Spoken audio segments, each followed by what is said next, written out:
866-5555. Jacksonville. Second down, 13. At the 45 of Baltimore. Brunell back in the pocket. Has a bit of time now being chased. Plants throws. He's looking downfield. He's got a receiver. And it is caught. Jimmy Smith at the 5. Into the end zone. Touchdown, Jacksonville. He just Wayne Starks for 45 yards. Barks out for signals. Drops to throw. Has time. Fires the slant. Jimmy's got it this time. 35, 30. Middle of the field. 20. He's going to the 20-yard line. He's going to score. 10, 5. Jimmy Smith. Touchdown. And the Jaguars are right back in this ball game. Barks out the signals. Pressure coming. Steps up. Steps. Turns. Throws. He's got Jimmy. First down. 20. There he goes. 10, 5. Touchdown. Win. Jacksonville. Done under pressure. Steps to avoid. Turns and throws. He's got him in. Caught Jimmy inside the 40-yard line to the 37 and down to the 36. Congratulations to Jimmy Smith. That is now his 800th career reception, and what a play to get it on. This team winning right now, it helps bring so much attention to our franchise, what we did back in the day, like we were talking about, these Hall of Fame conversations. But when we're winning, we see the conversations pick up. So we have noticed that. So obviously, I'm pulling for my team to get to this Super Bowl. 1010XL 92.5 FM presents Jaguars Today with your hosts Mike Dempsey, Tony Smith, Mike DiRocco, and Dylan Denmark. All right, D-Rock in the house today. Good morning, everybody. It's just like a regular season. Who we drafting first, Tony? Who you got? Who's number one on your board this week for the Breakfast Bowl? Would it be Jalen Walker? Would it be Mason Graham? Could be, yep. Hard to say. D-Rock, welcome in. Welcome back-ish. How are you? I'm great. How are you things? guys? You look svelte. Do I? Yeah, you do. Oh, okay, good. You look very svelte. Because you're kind of squinting a little, I think. I'd say, bro, if there's an ailment that you get as you age, I probably have it. But I have not given in to the glasses and or contacts yet. Oh. Haven't needed to. That's always my favorite phrase when I, go to the doctor for your annual checkup. And you get the sentences that begin, well, as you age, and you're just like, okay, just. You have to set your expectations lower, Mr. DiRocco. Oh, believe me, my wife has very low expectations for me. Don't you worry. Well, we have high expectations for you today to answer all the burning Jaguar questions from the offseason that listeners have, that we have, and the whole 9 yards. So D-Rock in with us for the entire show today from, of course, ESPN, where we knew you were coming on. So we had your cohort, Matt Miller, on yesterday. We could have gone any direction with the draft analyst, but we went to the ESPN fam right there. Mike, just a general overview, how you feel like the offseason has gone since the hirings of we don't need to rehash everything. It's been a while, though, since we've had you in studio here with us. So just the performance and the plan that you see developing from Cohen, Gladstone, Baselli.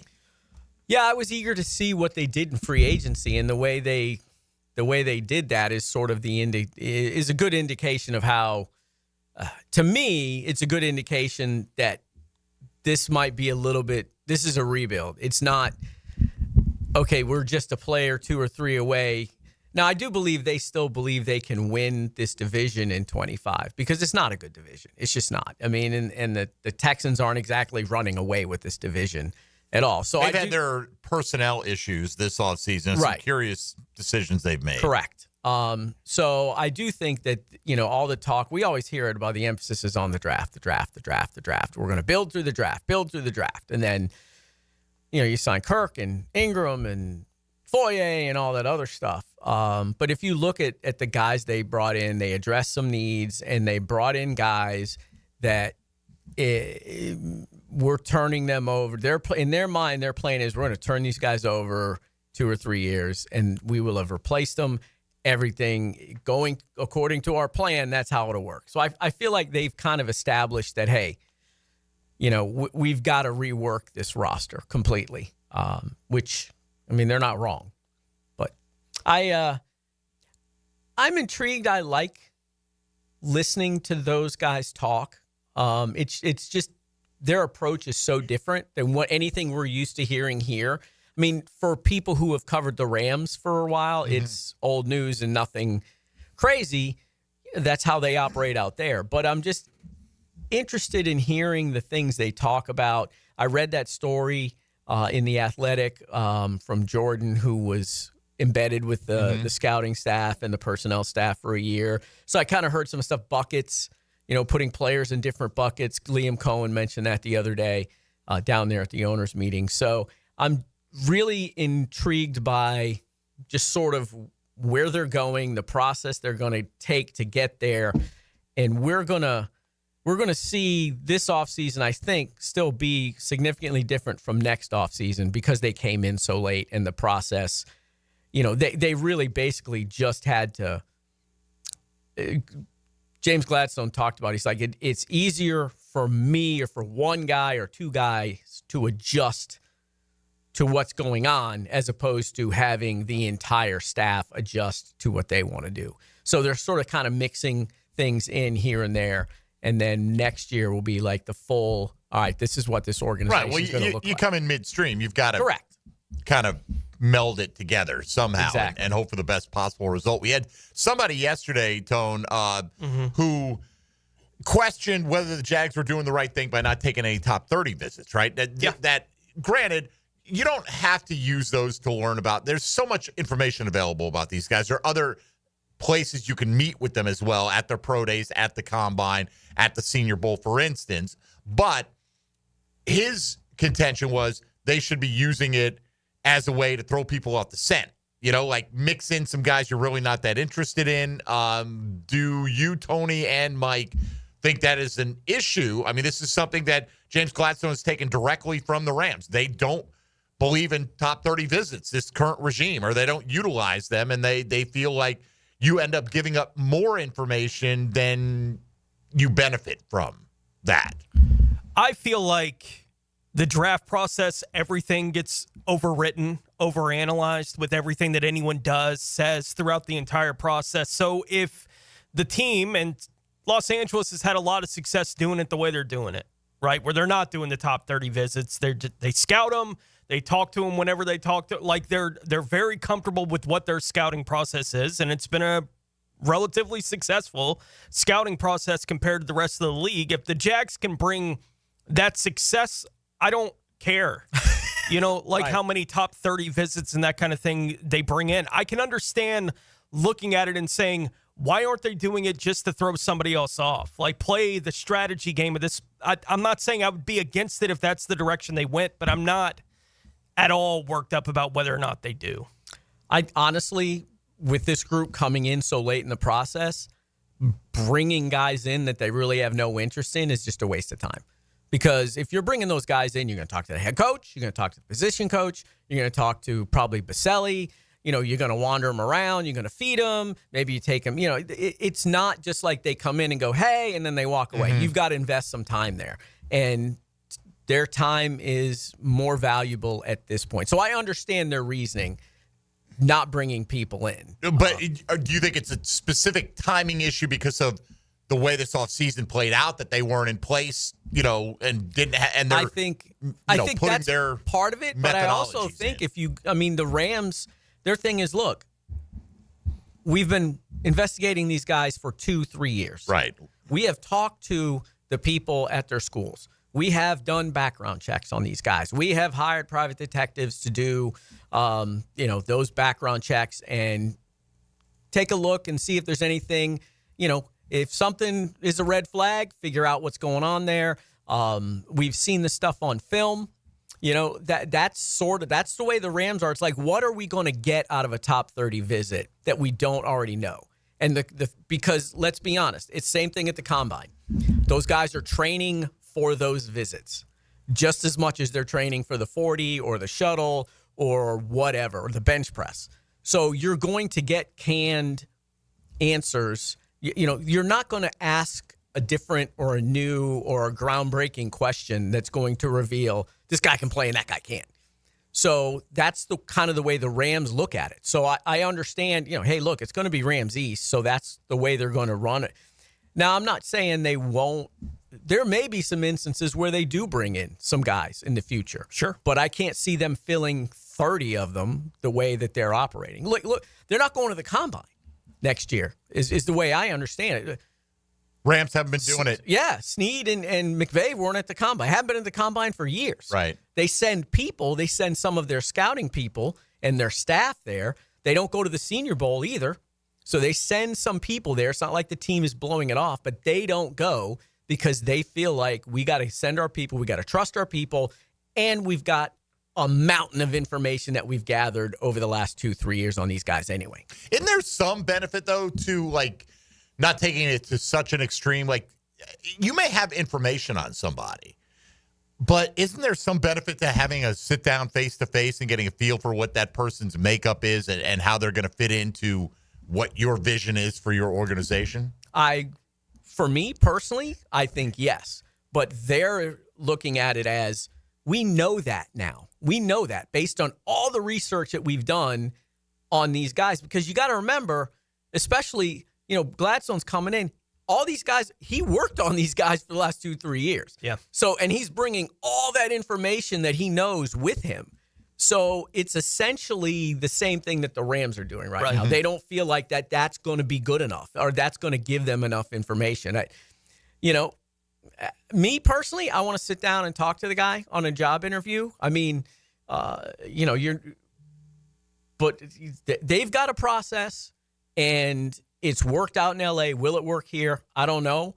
But again, like I've said multiple times, I'm giving this franchise credit for trying something different. Well, I think, Tony, you got to give them the benefit of the doubt because they are coming from other organizations that have had successful ways. Right. But I think it's also fair to play a little devil's advocate and ask these questions, right? Because just because it worked, I feel like because the Rams knocked it out of the park with the draft in the last couple of years, we feel like that's always going to be the case with the LA Rams. Yeah. It has worked in the last few years. There are teams that earn that kind of status, and it happens across the league. They go up and down. It's not like anyone stays exactly where they are forever, right, when we're having these discussions. But I think D-Rock pointing to the way we heard Cohen and Gladstone talk when they were at the Combine, when they were asked about what they're getting out of the process, and they were like, it's great for us all to be here together, right? Like, to make up time that we haven't had. Right. Like, you could feel that kind of energy to it makes sense. If they're going to talk that way the first time they're all together because it's 2 weeks after they've had a chance,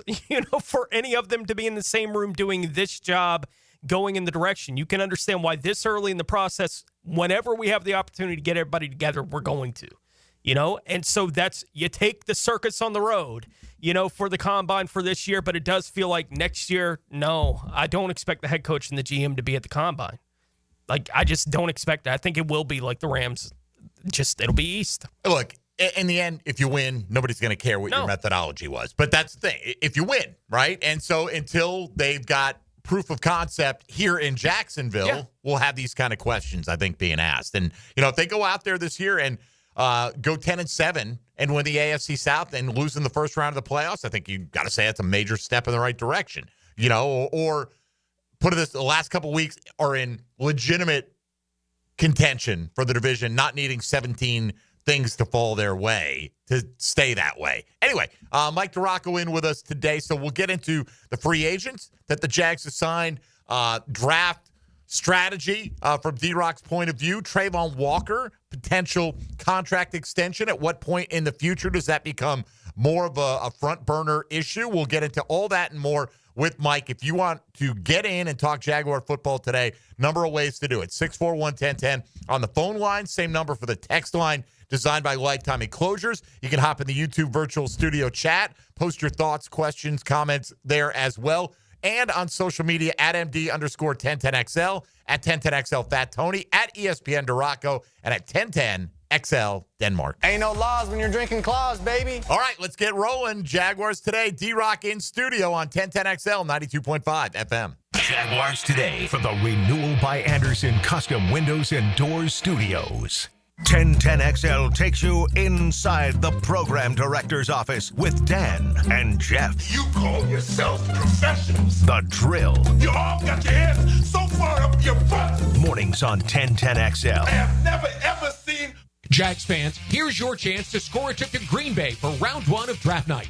Through the Everbank Draft Night Experience Sweepstakes, one lucky winner and a guest will be there live and in person to see the Jaguars make their first pick. To enter, visit everbank.com/draft by April 4th. That's everbank.com/draft. No purchase necessary to enter or win. Open to legal residents of the 50 United States and D.C. 18 and older. Entry period from 3/3/25 to 4/4/25. For official rules, prize description, odds of winning, and other details, visit everbank.com/draft. Sponsored and administrator, Everbank N.A.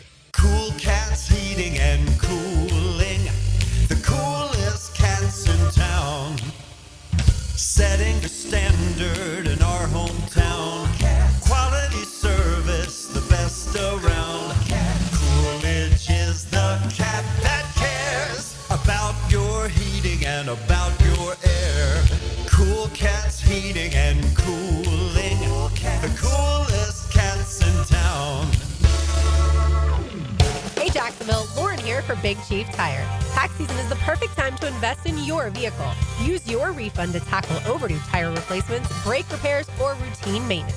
Big Chief Tire's skilled technicians ensure every dollar counts, keeping your car running strong. With 5 convenient locations around town, fair prices, and trusted expertise, they've got you covered.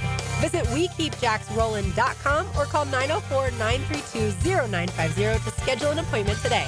Big Chief Tire keeps Jacks rollin'. Jaguars Today Thursday is towed by Cannons of Jacksonville for all your towing needs.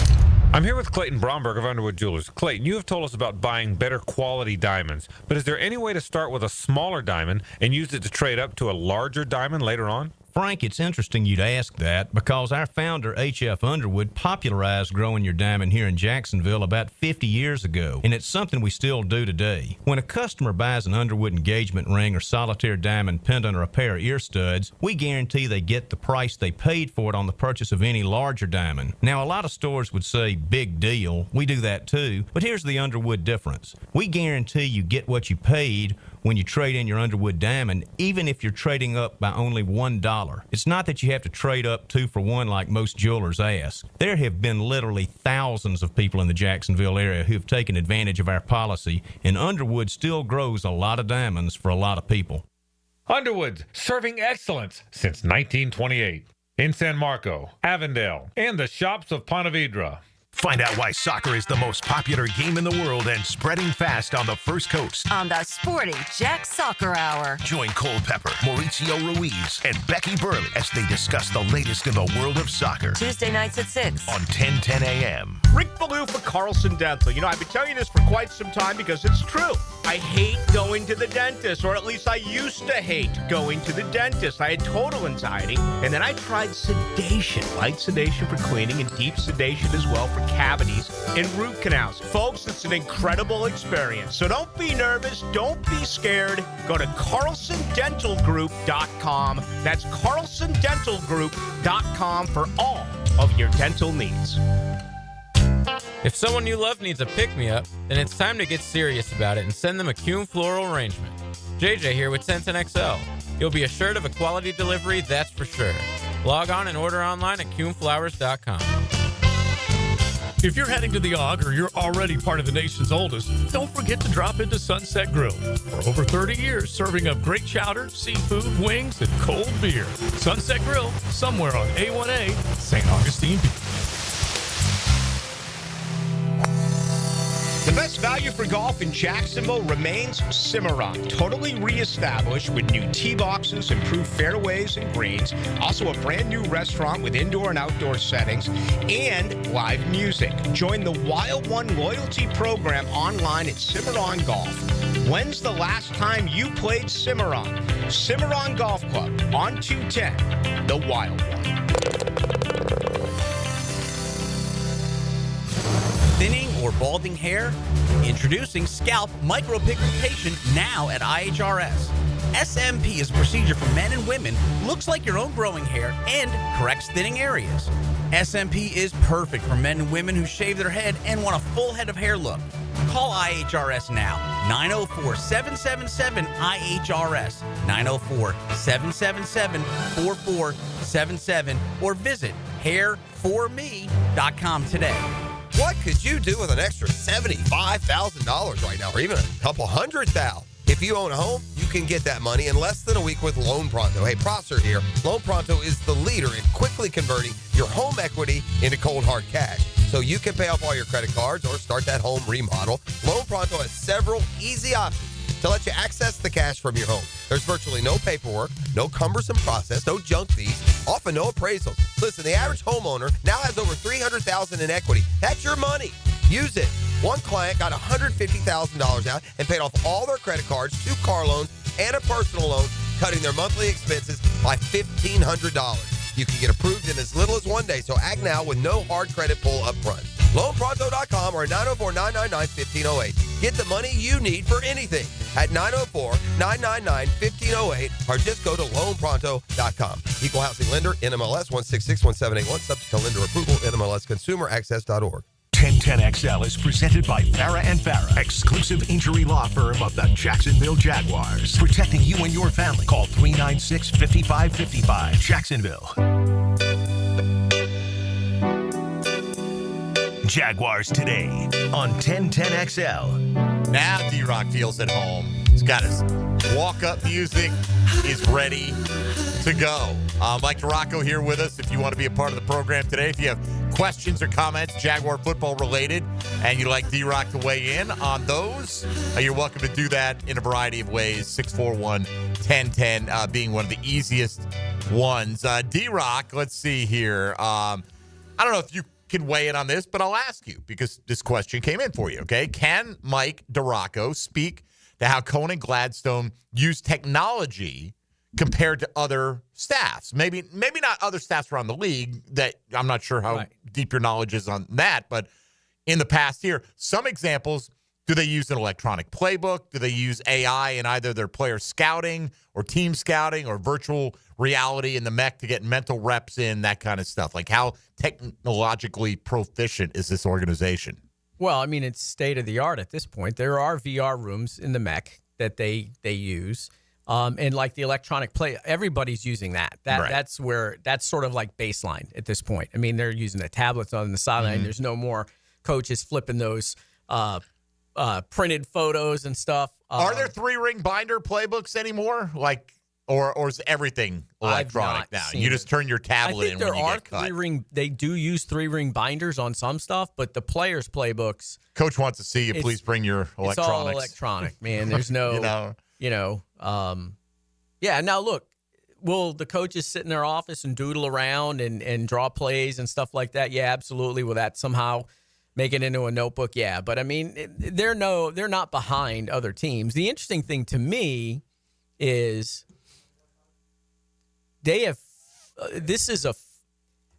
We've talked about analytics before, and it's been okay here. It's been tolerated. It's been, last staff probably invested a lot more into it, certainly than the previous staff with Urban and Marone specifically and stuff like that. There was never been the all-encompassing top to bottom football from the equipment staff to from the grounds crew. Like, the whole thing has never fully embraced all the way up to the top GM analytics. And now they are. The guy that they hired from the Rams, Tammy, I think is the last name. Him and another person out there at the Rams invented the scouting / evaluation system that the Rams use called JARS, and they're bringing that here. Like when you heard Liam Cohen talk about buckets the other day, putting players in buckets, that's from the JARS system that they used out there that Tammy came up with. Explain the putting players in buckets for folks. Yeah, it's sort of, it's basically instead of ranking them here and there, you know what I mean? Like you'd have the draft board with their names on a little sticker and you throw them up there and then you would see it in there and you'd be like, oh, that's all their quarterbacks, how they rate them. They just put them in, it's buckets with. Now, I don't know how they define which bucket. I haven't gotten into it that deep yet. And I don't, in reading that other story from being embedded with the Rams, there was not a lot of explanation like, okay, this is bucket A and this is what bucket A includes. It sounds to me like it's a tier system. It's just a name for just like we've there. got all right. So, but what the next group of players? We got 5 guys in this bucket that we feel like they're all about the same value, and it may depend on which position we need at this present time. You know what I mean? Like, right. You're not taking a lesser player. No. But it's impossible to have that kind of granularity to go, this guy is the 17th best player, this guy's the 18th, this guy's the 19th. They're trying to differentiate it with more analytics. That goes back to, evaluating everything that they've done training-wise at the schools, game days, all that stuff, evaluating all of that. And they've got their formulas for whatever it is that they're using to differentiate between the buckets. But like you said, will we get a Jaguar equivalent of torpedo bats anytime soon? No? I would not. Well, I mean, I don't know. I'm going to say no. I don't know. I wouldn't expect them to cheat like the Yankees do. Here we go. Here we go. Oh, shots fired. Whatever. I mean, if that's the way they want to go, if they don't want to respect the traditions of the game, then go right ahead. Sure. Sure. Let's go to Eric on the west side. First up on the phone lines today with Mike DiRocco. Eric, good morning. You're on Jaguars Today. Good morning. How y'all doing? Good. What's up? I have a question for Mr. Mike. Mr. Mike, lately the talk has been for our first pick is to be Mason Graham, right? So let's just say, hypothetically speaking, if Travis Hunter is still available at number 5, should the Jags just go ahead and get Travis Hunter? I mean, because all the talk is about intangibly rich players, and if you can get a guy that can play both sides of the ball at a high level, why not go ahead and get Travis Hunter?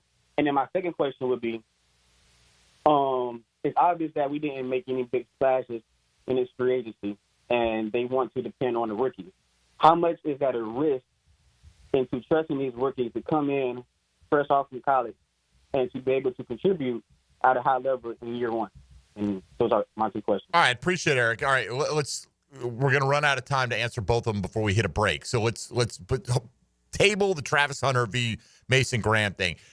In terms of overall philosophy, right? They didn't get big name free agents in. They let a couple of guys go who've been significant contributors in Ingram and Kirk, for instance. Are they counting, or put it this way, if they're going to be as competitive as they want to be in their first year, how much of a roll of the dice is it to rely on this 10-man incoming rookie class? I mean, it's a gamble, but they don't view it that way because they're confident in the way they view the players. But it's always a gamble to rely on rookies. You don't know what they're going to be. Even the guys at the top of the draft, you don't know what they're going to be.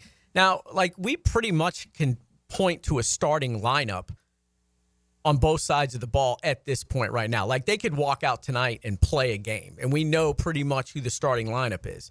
Now, what they want from these rookies is to fill some backup slots, fill some key roles, key contributor roles. Obviously, the first couple of round guys are probably going to be starters, but they're not expecting or hoping to have to roll 5 of those 10 draft picks out there as starters. They're hoping that 5 of those 10 draft picks will make significant contributions, and at the end of the year, you'll be able to go, okay, we got some guys now, and we can build. But it's always a risk to rely on rookies, but if you truly are going to build it through the draft, that's what you have to do, right. Especially in year one when the baseline is here. That's the approach you have to take. All right. We'll get into some specifics because I think a lot of people were going to be curious about how you feel about Travis Hunter, Abdul Carter, Mason Graham, other options for the Jags, trading back, different positions. We've got a number of questions coming in already on that. So we'll get into a lot of those things straight ahead with Mike DiRocco. If you'd like your specific question answered or addressed, the best way to do it is 641-1010 on the phone lines. You know all the other ways to do it as well. Mike DiRocco in studio here with us. This is Jaguars Today on 1010XL and 92.5 FM. Jaguars Today from the Renewal by Anderson Custom Windows and Doors Studios of 1010XL. Call 904-500-COOL. Ideal conditions. Ideal Conditions Heating and Air Conditioning is your go-to for all AC repairs and replacements. Just gas your AC. For exceptional service, call 904-500-COOL or visit idealconditionsjax.com to schedule your estimate today. Call 904-500-COOL.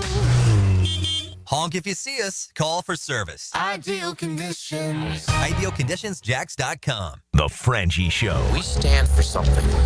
To those dead souls inching along the freeways in their metal coffins, we show them that the human spirit is still alive. Afternoons Why didn't we do this sooner? on 1010XL. At Hurricane Grill and Wings, every day feels like the weekend. Fresh, never frozen chicken wings, tossed in over 30 bold flavors, paired with ice-cold beer and handcrafted cocktails. All in a laid-back, beachy atmosphere. And with every game on the big screens, it's the ultimate escape. And you're home for sports, too. Great food, cold drinks, and all the games. That's Hurricane Grill and Wings. Escape the ordinary and find your spot at hurricanewings.com. Jaguars Today, Thursday, is brought to you by Cannons of Jacksonville. This is Greg Huntington, a.k.a. The Mangler. I'm on the winning team at Waste Management. WM is the largest sustainability company in North America. If your business needs sustainable environmental services for waste removal and recycling collection, then you can count on the industry leader of WM to deliver results. Your services will be completed in a timely, safe, and eco-friendly manner. Go to WM.com/Duval.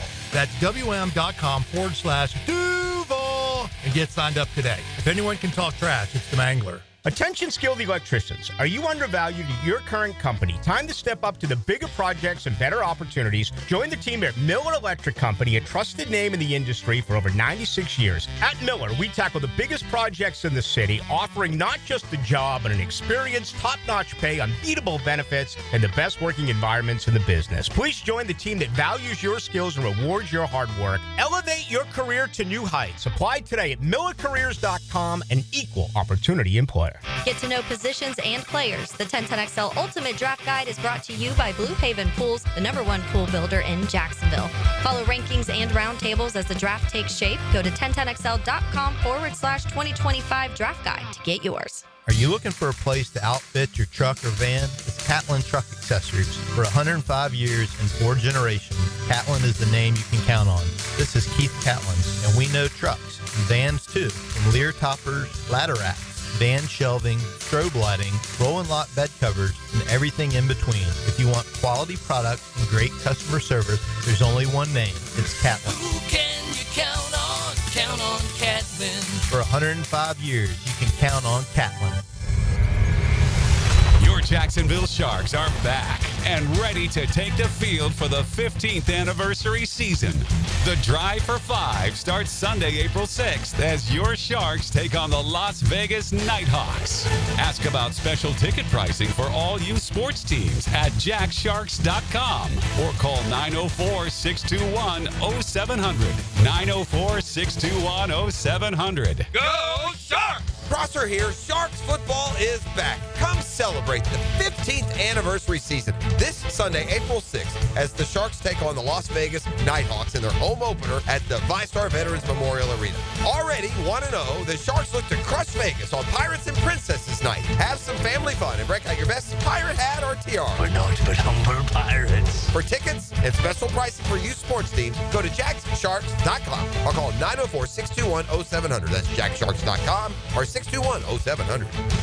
So, you finally have some time to yourself. Even if it is just the car ride home, it's you time. And look at you. Do not disturb set before you even got in the car? Impressive. You've earned this moment to just chill and drive. This break is brought to you by Target Zero and the Florida Department of Transportation.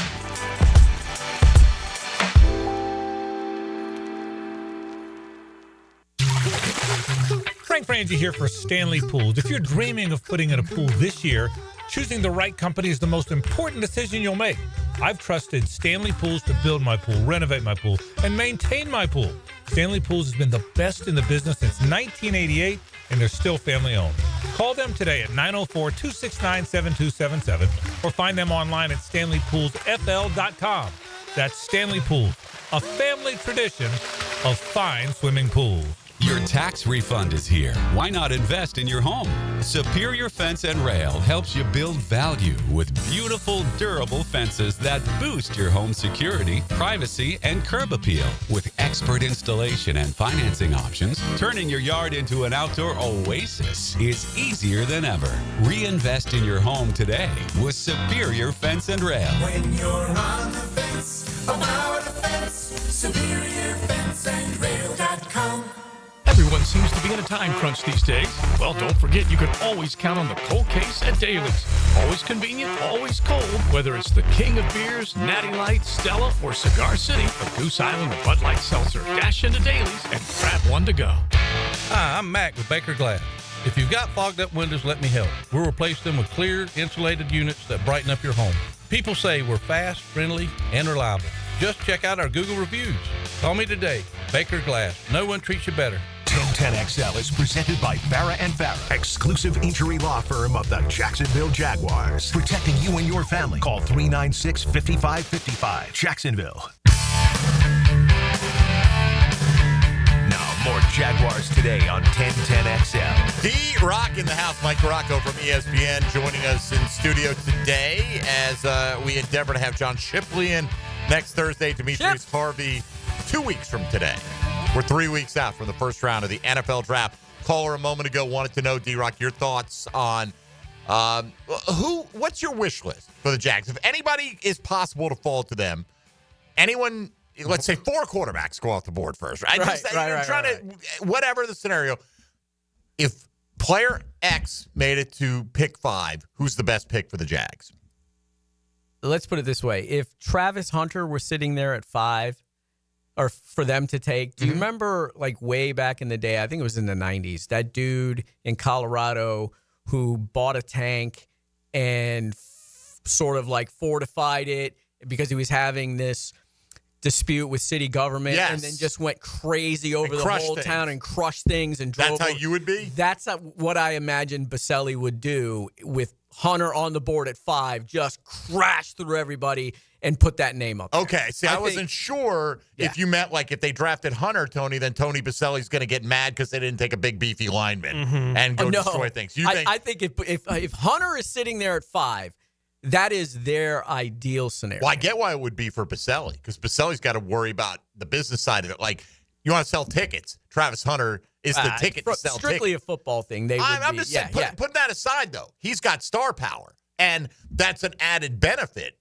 Are you kidding? Like, the people in the marketing department would be doing backflips if Travis Hunter is the draft pick here. That doesn't mean he's better or worse football player. I mean, that's just a fact that you can sell that guy, the Heisman Trophy two-way player, who's already got national endorsement deals. So, I mean, he's going to bring star power with him. But you think that would be the Jaguars' top choice over Abdul Carter, Mason Graham, anybody? Well, I mean, that's what I'm asking. Yes, I definitely think it would be over Mason Graham. Okay.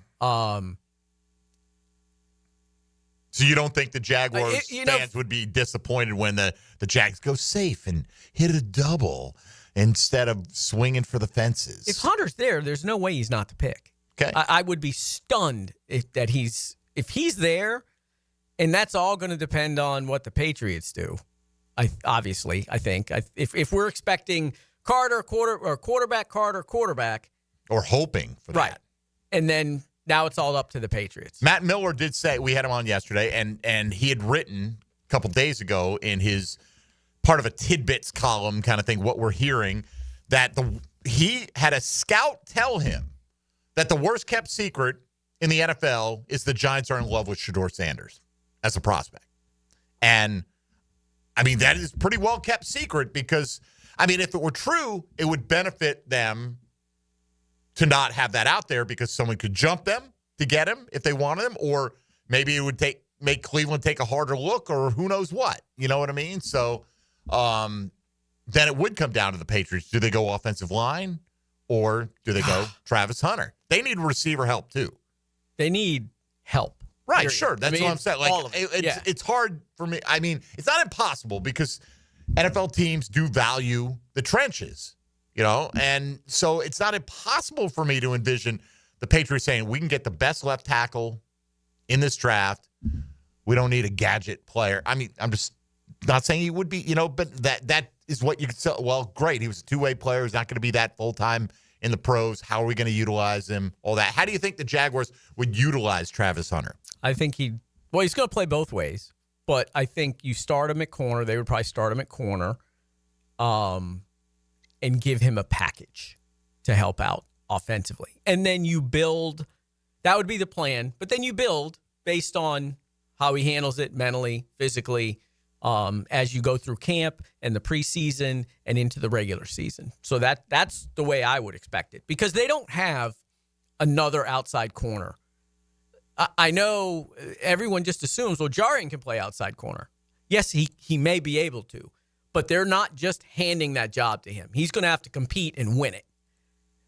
If they line up next week or tomorrow night or tonight for a game, would he be the starting outside corner? Probably. Likely.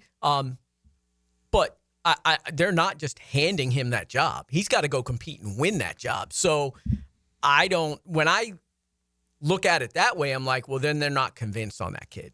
But if you draft Travis Hunter, you're convinced on that kid. Well, right. Well, if you draft Travis Hunter there and you're planning on playing him at corner, or if you draft Trey Amos or any number of Max Hairston at 36, you're basically saying he's our guy. You're drafting him that high. I wonder what their evaluation is of Jarian Jones. Yeah, I don't know that. I just know that they don't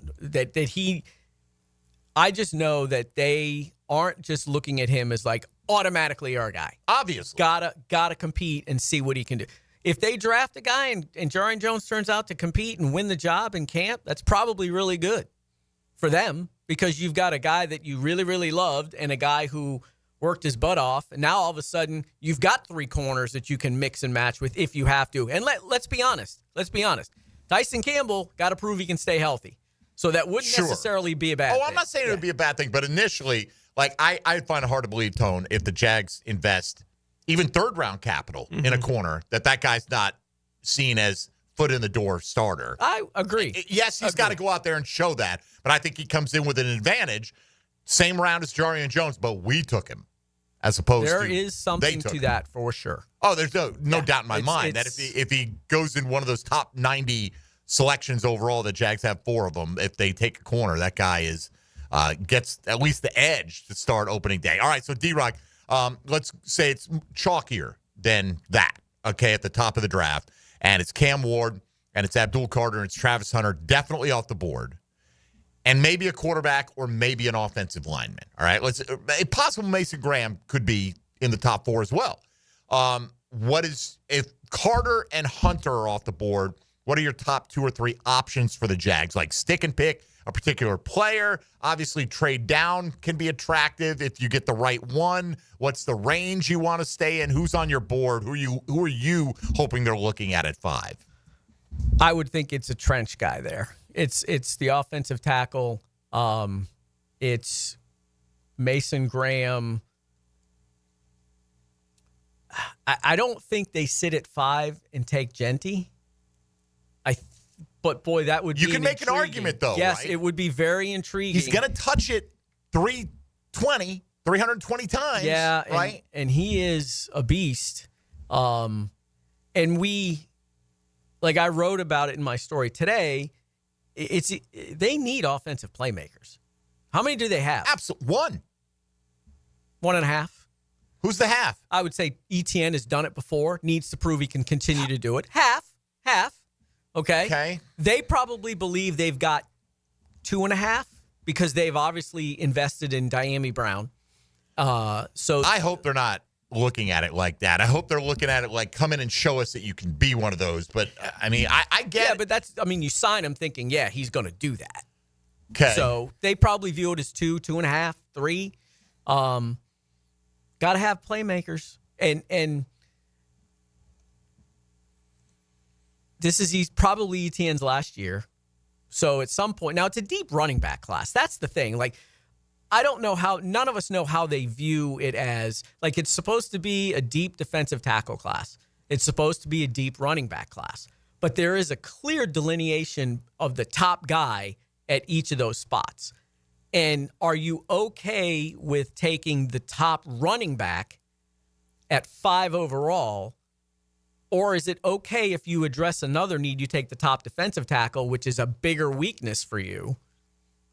I mean, there's a bunch of ways they could go. Or you could go a completely different direction, get a really good defensive tackle at 36. I mean, we've done enough. I don't think we're experts, Tone, but you do enough of these mocks and you see how many of these first-round caliber defensive tackles, chances are one or two of them are going to slide and be available at that pick. With usually what happens. There's a guy that you would you would feel comfortable taking there to come in and impact your team. Tony and I get into the third round, and it depends on what kind of defensive tackle you're talking about. There are some intriguing guys like Alfred Collins out of Texas, huge run stuffer.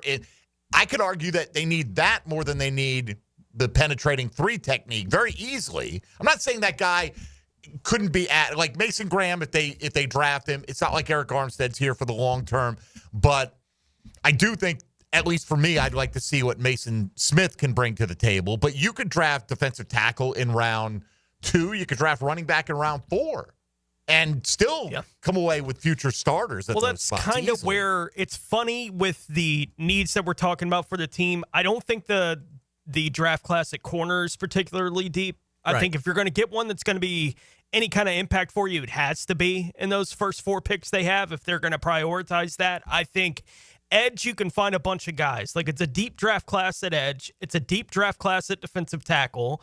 It's a relatively deep draft class if you're looking for somebody that can play interior, offensive line especially, right? Like, there's a lot of guys that can do that kind of thing for you in this group. And if you're looking at saying these are kind of the needs that we're circling, well, you can make the argument on we can wait at all of them, right? But you're picking 5th, taking 1. Like, you only get to take one of those guys. So it does, in my head, I keep going back to who's the best player, right? Like, at 5, it's just who's the best player that's going to be available to him. I can understand the real debate. Right, it could be. Like, the real debate between Graham and Genty and Jalen Walkers we've been talking about here for the last week heating up, right, as far as being in consideration at least at 5. Figure out who you think is the best player, and I could be on board with any of those 3, right? If they land on, I can understand the rationale for any of them. Right. And they're still not at a point where they can just obviously go just best player available. They still have to match best player with need to a degree at every spot. And they're all needs. Right. Yeah. At 5, I mean, boy. Well, here's the argument, crazy. Though. If the best player available on your grading system from the Jags is an offensive lineman, does that match need now? Yes. Does it? I think it does. Okay. Because, again, none of them, except for Hainsey and McCarry, are their guys. I don't know. Look, Anton Harrison never got better. Okay, so is that a coaching issue? Is that a Harrison issue? Whatever. Walker Little, these guys didn't sign him. I understand that, but I still think if you looked at which positions do you need more, like, if you had to play tonight, as you said, and we went the lineup, would you feel better about your offensive tackles than you do about your defensive tackles, for instance?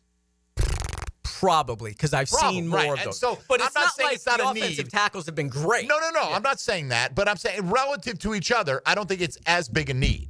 I don't think there's an obvious guy that you're like, we have to get rid of this guy in the offensive line and upgrade by opening day, right? I think you could see potentially the 5 guys that we project as starters right now as the 5 opening starters in September. I don't think it's that far-fetched at all. There is... If they took Genty, if they took an offensive lineman or offensive tackle, if they took Mason Graham, if they took a wide receiver, if they took an edge guy, I couldn't argue with any of those picks for them because those are areas that they're not very good at. If you're looking at all of that, you can justify it. You need playmakers. Okay, the offensive line, Ezra Cleveland. What is Ezra Cleveland? I don't know. Does he fit what they want to do? I don't know. Can you get, like, you look at Hainsey and you look at McCarry, and then you can throw in the Jordan Lewis and Eric Murray. Those 4 guys, they signed 3-year deals. Going into the final year of their deal, 2027, they can cut all 4 guys, get hit with $10 million in dead money, and save, which is nothing in today's NFL. Save like $34, $35 million against the salary cap. That to me is These are 2-year guys. These are not building block guys that we're planning on being here 5+ years. So if you're taking an offensive lineman with that 5th pick this year, it wouldn't be I still consider offensive line a need for that. Does the 5th pick have to start, though, on day one? As a general rule, I would expect it, yes. Yeah, right. So would I. So I just, if they have, and I'm not saying they wouldn't, if they're drafting Armand Membo to play tackle, whatever, I'm sure they'll have a plan. I'm just curious what that plan is because we don't know what their evaluation is of the incumbent offensive lineman. I agree with that. Any thoughts on Jalen Walker out of Georgia, who would presumably come here, play linebacker on base downs, be your third pass rusher? Trayvon slides inside on third and medium to long. Got no issue with that pick. They've got to be able to rush the passer. That doesn't fix the interior push, which would be a help. We can't fix everything. I guess it does a little bit if Trayvon's in there, but you're not always going to have Trayvon inside. I'm just saying you could utilize that personnel that way. And that's what I would do. I would move Trayvon inside at times. But look, you got to have playmakers, not just offensive playmakers. You got to have players that make play. Big-time guys make plays. You look at the teams that are in the playoffs. How many big-time guys do they have on their roster? I mean, you look at the Chiefs, even as bad as that offensive line play, they've got 4 or 5 big-time guys on the roster. The Vikings have big-time guys on the roster. The Lions, they're all over the damn place. You know what I mean? The Bills, the Bengals have big-time guys on their roster. How many big-time guys does this team have on its roster right now? Handful. Small handful. Well, you got to look, is Josh Hines-Allen a big-time player? He's being paid to be one. Correct. He was 2 years ago. So does that mean he's not because he didn't have the same year for what? Is this a year-to-year? Whether you're like if Brian Thomas Jr. had 950 yards this year, are we going to say he's not a big-time player? Because we know what he's capable of. Correct. Right? I mean, was Josh Allen's 2023 the aberration? Because if you look at him statistically, that was the aberration. Yes. And he was back at the mean. Yeah. This past year. Like a 10-ish sack guy. So, is Trayvon Walker a big-time player, in your opinion? Ooh. I think Trayvon Walker's a really damn good player. Let me just say that for the right. He is a really damn good player. But is he a game changer at this point? I don't know. I think Trayvon is very, very good. Okay? I think Josh is very, very good. I think Brian Thomas Jr. is very, very good. Potential to be like outstandingly elite. Yeah. Okay? But that's it. Those are the only 3 guys I would put on the list of big-time players for the Jags. I would agree. That's a small handful to me. Yeah, okay, I guess. When I see handful, I think like 4 or 5, whatever. Anyway, either way. But you got to have big-time playmakers and big-time players. So get the big-time player at 5, regardless of whatever position he's in. They say big-time players make big-time plays in big-time games. I've heard that. In big-time moments, yes. So I've heard that in the past. All right, let's get into some more Jaguar angles, including Trayvon Walker, who is, we hope, an ascendant talent with the Jaguars. What is the path to ensuring he's here for a long, long time? We'll talk about that with Mike DiRocco. You want to get in? 641-1010. We'll get to some of these questions coming in on the text line and in social media forums as well. As we continue along, you're listening to Jaguars Today on 1010XL and 92.5 FM. Jaguars Today for the Renewal by Anderson Custom Windows and Doors Studios. Go full throttle for a photo finish. Look at this! Oh! Sunday at Darlington. Checkered flag is out. Powered by the Plumbers and Pipefitters Local Union 234 and 1010XL. Enhance your home with Renewal by Anderson's superior craftsmanship and timeless design. Right now, get $300 off all windows or $825 off patio doors. Plus, 0 down, no payments, and no interest for 18 months, but this offer expires April 30th. Renewal by Anderson, proud partner of the Jacksonville Jaguars. Visit bestwindowsflorida.com to schedule your free consultation. License number CGC 1527613. We're certainly facing interesting interesting economic times. For me, it's comforting to know my money's in good hands with ITP Partners. Jacksonville guys taking care of my Jacksonville money. Experience? Yeah, that's Chris Bryan, Jeff Hartman, Reagan Wright, Dan Abel, Scott Regner, Janice Cobb, and Reed Wingate. They have the expertise and knowledge to take care of your money. For more info, go to itppartners.com. ITP Partners, they're my financial partners for life. Non-compensated client testimonial may not be representative of all client experiences. No guarantee of future performance or success. You're locked into Jaguars Today Thursday with Cannons of Jacksonville. Duck Air Conditioning is here to save the day with a free AC system inspection. Call now, 904-862-6769. Duck Air Conditioning, duckac.com. Any required repairs are not included in the inspection. Keeping kids active is a full-time job for parents. Look no further, though, than I-9 Sports, covering Duval, St. John's, and Clay to get your youngster in the game. Spring and summer registration open right now for flag football, soccer, t-ball, and basketball. Plus, all new girls volleyball at Duval Charter Bay Meadows. I-9 Sports with fields and gyms all over 3 counties. And the best thing is I-9 Sports offers sports year-round so kids can always find a sport to play. i9sports.com. Enter 1010 in the promo code. Pickett here with my concierge doctor, Richard Townsend. Doc T, how does a concierge direct primary care operate? We are a membership-based primary care made directly between a patient and physician. We'll have a limited amount of patients that allows us to give unlimited access and personal service to you. This individualized approach has been shown to lower hospitalizations as well as maintain healthier lives. We also give 24/7 access via phone to me outside of our scheduled office hours. To learn more, go to mypvconcierge.com.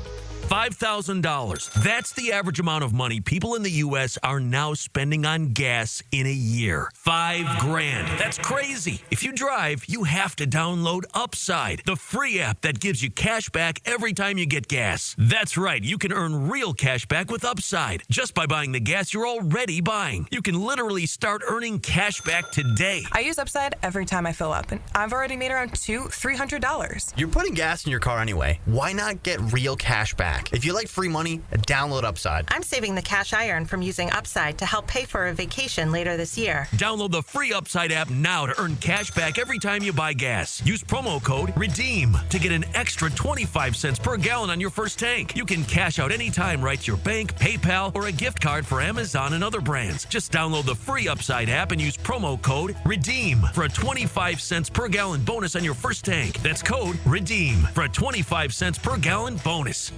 You know the players, so you pick them. How many majors can the guy win? It's fantasy golf at the Masters. Win $1,000 of jewelry from Beard's Diamonds. Enter at 1010xl.com. Teed up by Pella Windows and Doors.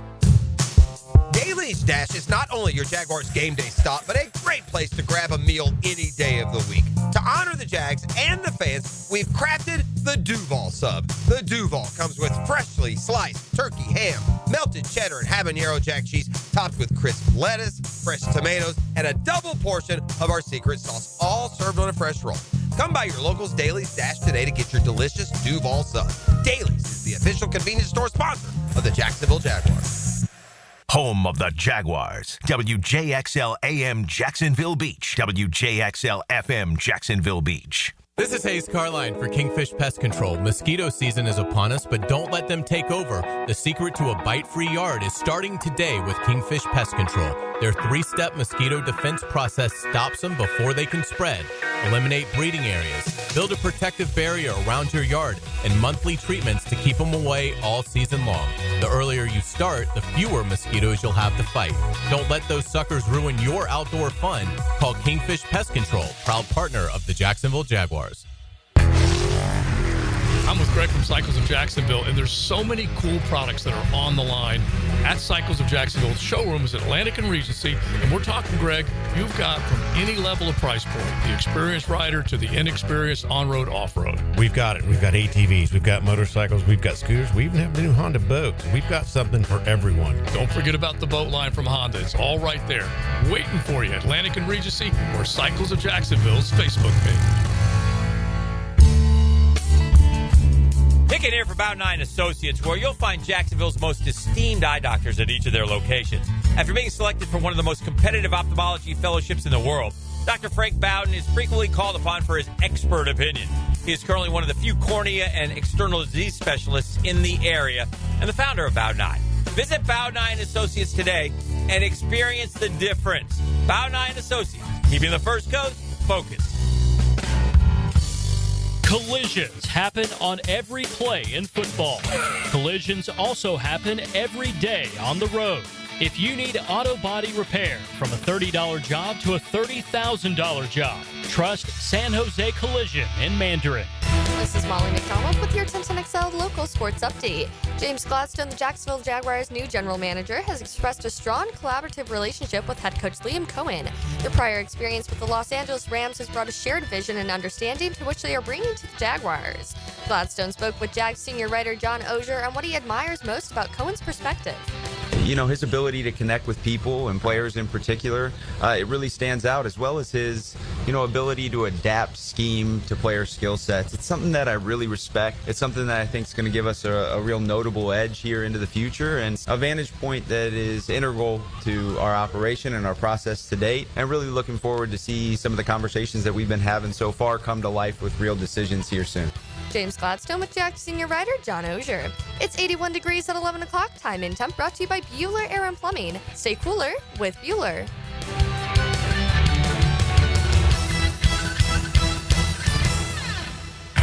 XL is presented by Farah & Farah, exclusive injury law firm of the Jacksonville Jaguars. Protecting you and your family. Call 396-5555. Jacksonville.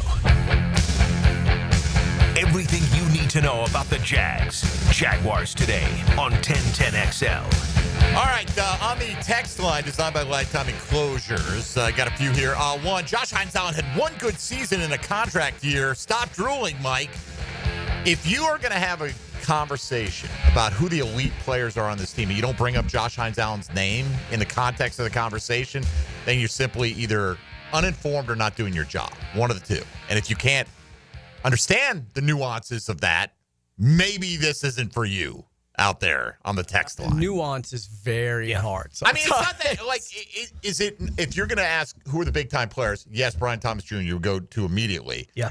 If we don't have the question and debate whether Josh Hines-Allen is a big-time player for this team, getting paid among the top defensive ends in the league, then, might as well just put static on for 2 hours, honestly. All right, this one, how much would it cost for the Jaguars to move up to the third pick, and wouldn't it be worth getting the Heisman Trophy winner? At least you'd have a player, two positions. It'd be like getting two picks. Well, not quite. You're not going to have a full-time player probably at two positions. But if you want to know what the cost is, according to the chart, okay? Which I do not have in front of me. I have it. Oh, okay. Okay, good. I have the chart. The Jaguars would have to send their first and second round pick to the Giants. Correct. And they'd get a fifth rounder back to balance it. They'd get pick 3 and I think it's 134, something like that. Whatever the Giants' fifth is. I just looked up the values according to the chart. Now, not everyone has to adhere to the chart dogmatically like that, but that it would not be cheap. You'd have to give up your first and second round pick. Would that be worth it to get Travis Hunter? I don't think so, personally. I mean, if you think he's Dion, maybe, but I don't. Do you think he's Dion? I don't know. But I think so they would be picking 3 and then 70. Whoa. Yeah. This roster's That's not what I'm good saying. enough. I It's wouldn't not know good way I enough. would do that. Now, Yeah, we can't looked do at it. what it would cost to move up one spot, and you'd have to give up pick 106 and 184. That's fourth rounder, sixth rounder. I'd do that.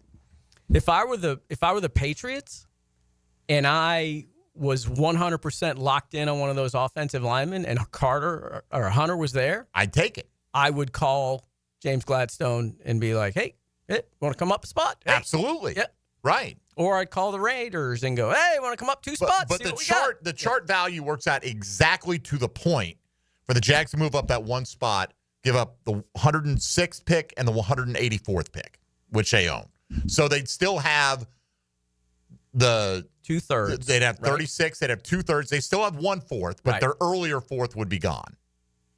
So they wouldn't have a 6th round pick as well. But it's cost of doing business at times. I think the first and a second is a bridge too far for me. to not have another pick until pick 70, at least another projected pick. Right, yeah. Then you would have to do some maneuvering with some of those other picks to get in. But then all of a sudden you probably go from 10 picks to having 6 or 5, depending on where you're moving up to. And they need more help. Oh, well, several people have asked this. All the teams that could potentially get him need more help. What? Right? Like, good point, yes. Like, that's why he's going where he's going, is because the worst teams in the league are going to get the first swipe at Travis Hunter. Like, that's just the reality. Point. Absolutely. Like, I'm resigned to the fact that they're not going to get Travis Hunter. I'd love to have Travis Hunter here, but I don't think they will. I'm with Baselli. I will join him in the crew running everyone over to turn in the pick if they get in that situation, right? And I would hope that they would be the team that could maybe potentially turn that into picking up a couple more day 2, 3 picks. If that is the way that it plays out, I don't expect any of that to be the way it plays. I think he's going to get drafted somewhere in the top 4, and they're going to be picking among the guys that we've been discussing now for weeks at 5. I think that's what's going to happen ultimately. If they had just lost to the Titans last year, D-Rock, they'd be sitting there going, what can we squeeze from the Giants to jump Cleveland to get Cam Ward? That's what they'd be doing, and they'd be having Abdul Carter or Travis Hunter in their lap after making that move. You'd pick up this year's second rounder from the Giants and probably next year's second rounder from the Giants. Move back 2 spots for a guy because you didn't want that guy anyway. That's what that win cost you, the ability to do that. I'm just saying. It is, and people hate that kind of stuff, but it's facts that matter. I'm going to root to win. Well, I'm rooting to win a Super Bowl, a championship, ultimately, and that would have been a better path to get there, in my opinion. Probably so. All right. Why don't we let Tony take us around the rest of the NFL? Now, Gems Around the NFL, brought to you by Beach's Jewelry and Pawn in Jax Beach. Well, the Patriots are making a trade, but it's not in 3 weeks in the draft. They're trading quarterback Joe Milton and a 7th-round pick to the Dallas Cowboys for a 5th-round pick in return. Denver has signed former Indianapolis quarterback Sam Ehlinger, a 6th-round draft pick by the Colts in 2021, with Tuesday's deadline having passed and San Francisco not having traded wide receiver Brandon Ayuk. The $76 million that was effectively guaranteed for him at signing his contract with San Francisco last year has now been guaranteed, with $24.875 million headed his way this year, $27 million now guaranteed to him in 2026. And this week, Cincinnati executive Katie Blackburn was asked about the contract talks between the team and defensive end Trey Hendrickson. Blackburn said, quote, I think he should be happy at certain rates that maybe he doesn't think he'd be happy at. I think some of it is on him to be happy at some point, and if he's not, that's what holds it up sometimes. So, it takes him to say yes to something, and also we have all the respect in the world for him, end quote. Hendrickson was asked about it when he was on the Pat McAfee show yesterday, and he said, first off, yesterday was April Fool's, so I was traded to 31 teams and had like 100 different contracts.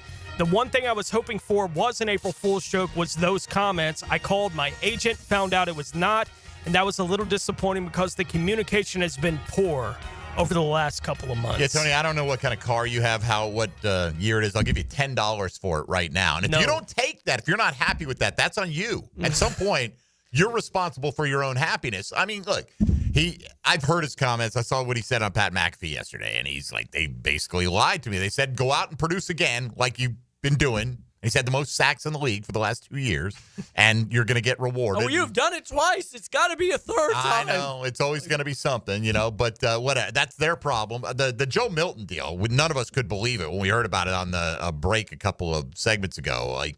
This is a guy that there's so many reports that teams are interested in Joe Milton. He had that kind of Rob Johnson-esque one start last year when he was super efficient, super productive, ran for a touchdown, threw for, I think, 2, threw for like 260, whatever it was. Good completion percentage. He's got a massive arm. We know that. And the most they could get was they had to include a 7th-round pick to get a 5th. That seems odd to me. I wonder where a lot of teams are interested.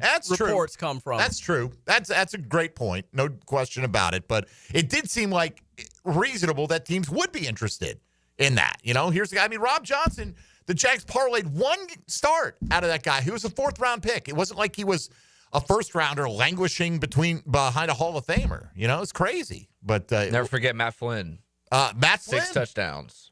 Matt Flynn had 6 touchdowns for Green Bay against Detroit, I think it was, right? Yep, great call. Got a big contract, never started, right? Because Russell Wilson got drafted. And because this team took the punter. Of course, I think, right? Yeah, they did. We could have had Russ. We could have had a lot of things. A lot of teams could have had a lot of things, us included, over the years. D-Rock, several questions on this. Sure. Coming in from different places. Is there a player that you could see the Jaguars saying, man, all right, we got Mason Graham at 5 or whomever at 5.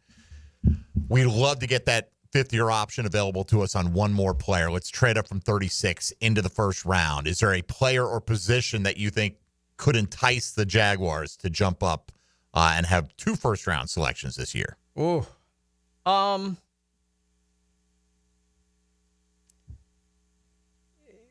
The Hairston kid at Kentucky, the corner, didn't he run like a sub 4.3 at the, you know? Yeah, he was or in the low 4.3s. Right. I mean, and he's a pretty good player. I mean, and that fits a need. If you're going Graham first, let's just sure. Let's say we're going Graham first. So what about wide receiver? Corner would probably be one. Wide receiver, a lot of it too depends on who's on the board. Absolutely. Yeah. Like, would I come up for Luther Burden? I don't know. Say it gets to 29-30 in the draft and Burden's still there. Then I'm thinking about it because that's not too big of a jump. I mean, what's the trade chart tell me I'm losing?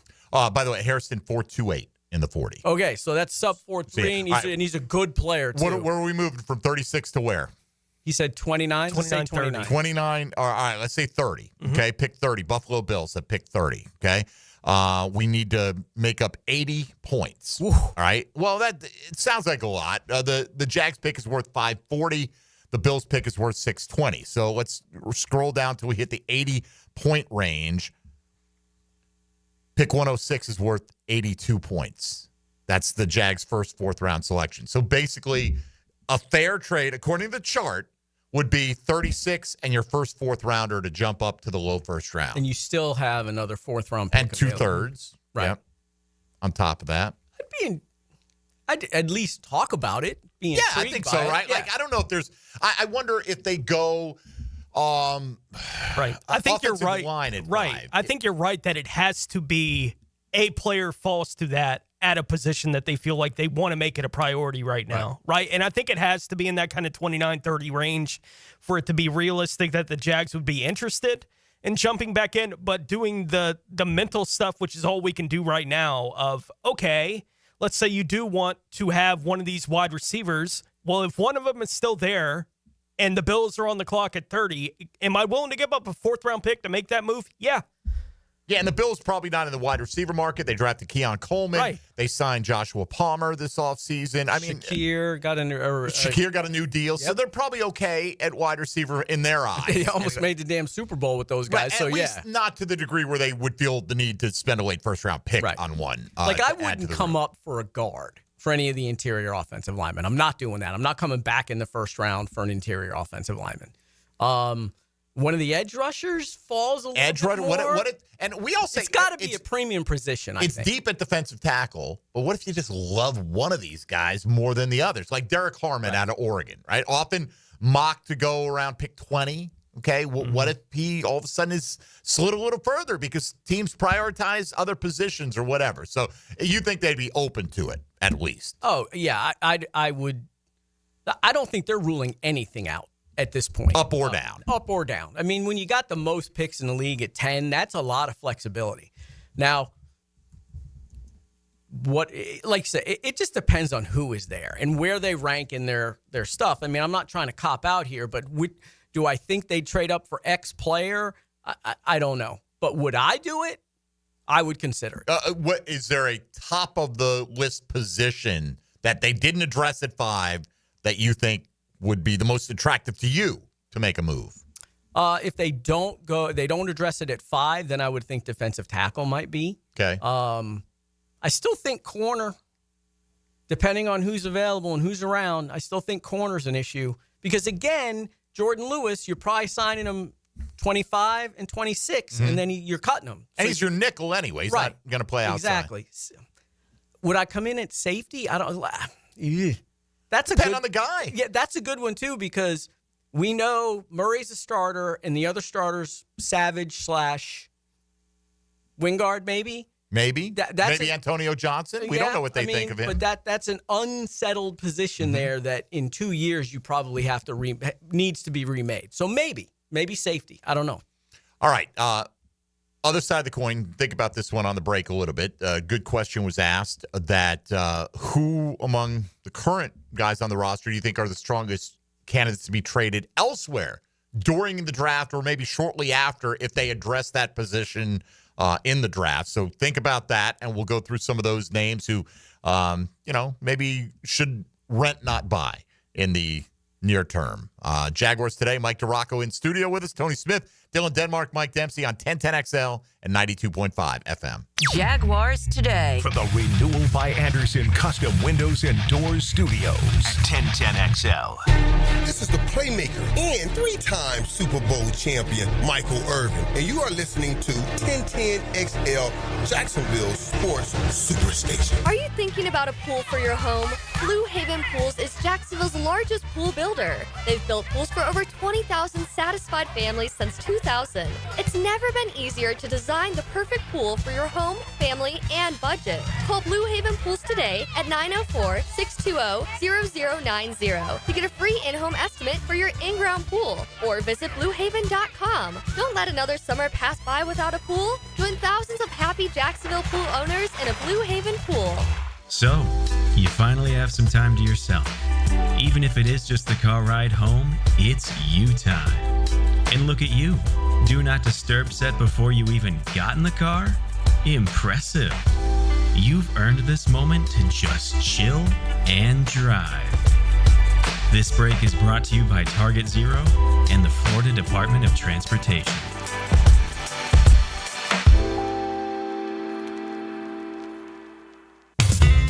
It's tune-up time, and Florida Home AC, the official AC partner of the Jaguars, wants to partner with you for a cool summer season. Tune up your AC unit right now so it's running at peak performance when you need it most. Just call 777-4300 and order a tune-up for just $59. Keep your unit humming at optimal level. Log on to FloridaHomeAC.com and take advantage of their savings. Keep cool with Florida Home AC. That's 777-4300. Jaguars Today Thursday is hitched to Cannons of Jacksonville for all your towing needs. Attention men and women. If you would like to get your hair back, then you need to listen to some of our clients. John in Orange Park. IHRS showed me what was causing my hair loss and helped stop it. Call IHRS now at 904-777-IHRS. Find out how to grow your hair back with a free hair and scalp examination. Mike from Bay Meadows. I finally found the most experienced company who could restore my hair. Now I have hair where I had none before. Results guaranteed. Diane from Ponte Vedra. Now I have what lotions couldn't give me. Thick, beautiful hair. Find out why you're losing your hair and how to grow your hair back. Call 904-777-IHRS for a limited time free hair and scalp examination. Now my hair will grow for the rest of my life. Thanks, IHRS. Thank you, IHRS. Thanks, IHRS, for giving me my hair back. Hurry and receive a free hair and scalp examination and get 2 weeks of laser treatments for free. Call IHRS at 904-777-IHRS. That's 904-777-4477. HairForMe.com. Mark Watson with Hardball Creative, letting you know that Hardball now offers web stores, so your employees can order their own branded gear, and you have more time for Wordle. Check it out at hardballcreative.com. Hardball Creative. Hardball does it all. To catch more fish, you gotta think like a fish. Captain Kevin and the Ring Power Fishing Forecast Show, reeled in by the Pest Pros at Royal Pest Services, and Awaken 180 Weight Loss. Thursday nights at 6 on 1010XL AM. The restaurant of the day is the Great Greek Mediterranean Grill. Get a Greek Feast family combo meal tray with chicken skewers, gyro meat, gulmades, and more. Feed 4 to 6 people for just $49.95. Feed 8 to 10 for just $99.95. The Great Greek Mediterranean Grill. Homeowners, listen up. It's time to start fresh in 2025. Prosser here, and Loan Pronto is here to help take control of your finances in 2025 by lowering your house payments and consolidating that nagging debt. Did you know that 9 out of 10 borrowers get a better deal by calling Loan Pronto? Right now, Loan Pronto has some of the most competitive offers for refis, debt consolidation, and purchase loans, starting in the low 5s APR. If your current rate is over 6%, don't settle for paying too much. Even if you're in process with another lender, call Loan Pronto now. Lock in at a lower rate today and close in as little as 2 weeks, often with no appraisal. You can even skip your next 2 house payments. It's fast, easy, and hassle-free. Get your personalized Loan Pronto rate quote instantly with no hard credit pull and no upfront fees. Call now, 904-999-1508, or go to loanpronto.com. That's 904-999-1508. Equal housing lender, NMLS 1661781, subject to lender approval, NMLS consumeraccess.org. Catch Gators baseball all season long on 1010XL. Pitched by Farah and Farah, the official personal injury law firm of the Jaguars. And Renewal by Anderson, the official window and door replacement partner of the Florida Gators. I'm Stacy, and I want to tell you about my fogged up window fiasco at my house. I called up Mac at Baker Glass. He told me all I needed was a glass replacement. The process was so easy. All within a few days, they came out, measured, called me with an estimate, cut my glass, and came out to install the new ones. Now my view outside is fog-free thanks to Mac and his crew at Baker Glass. And my neighbors think I got some fancy new windows. I'm Mac with Baker Glass. No one treats you better. Hey, Hicken here, or just call me Dreamfinders Danny. For a limited time to ring in the new year, Dreamfinders Homes is offering an amazing 4.99% fixed interest rate. Now's your chance to lock down that rate and get in the game. You heard me right. It's 4.99 fixed interest rate on select move-in ready homes. Visit dreamfindershomes.com for sales event information and get in the game. Interest rate available on select move-in ready homes. Restrictions and limitations apply. Go to dreamfindershomes.com for more details. If someone you love needs a pick-me-up, then it's time to get serious about it and send them a Kuhn floral arrangement. RJ here with 1010XL, and you'll be assured of a quality delivery. That's for sure. Log on and order online at kuhnflowers.com. 1010XL is presented by Farah and Farah, exclusive injury law firm of the Jacksonville Jaguars. Protecting you and your family. Call 396-5555. Jacksonville. Jaguars Today on 1010XL. All right, got a couple of things we want to get into here with Mike DiRocco in this segment. As several have asked about potential trade candidates. Haven't forgotten about the future of Trayvon Walker. We'll get to that coming up. But D-Rock, as it stands now, or if things change in the draft, right? We get questions all the time, Tony.